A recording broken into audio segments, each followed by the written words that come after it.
স্বার্থপর এই দুনিয়া, খোদার কসম কারোর জন্য থামে না। বড় স্বার্থপর এটা। আগের গাড়ির 3 জন প্যাসেঞ্জারও যদি রক্তে ভাইসা যায়, মইরাও যায়, পিছনে জ্যাম বাজলে এরা শুনতেছে যে সামনের গাড়ি অ্যাক্সিডেন্ট করে 2জন লোক মরে গেছে, এরা এরপরও চিল্লায় যে পুলিশ কই, রাস্তা ক্লিয়ার করে নাকা, মূল্যে মরছে না মূল্যটি সরাও। কারো হাতে সময় নাই। স্বার্থপর এই দুনিয়া, কারোর জন্য থামে না রে বাপ।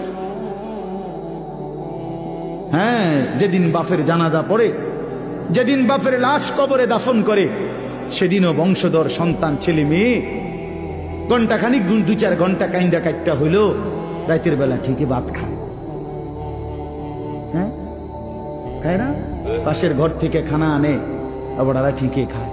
স্বার্থপর দুনিয়া যে,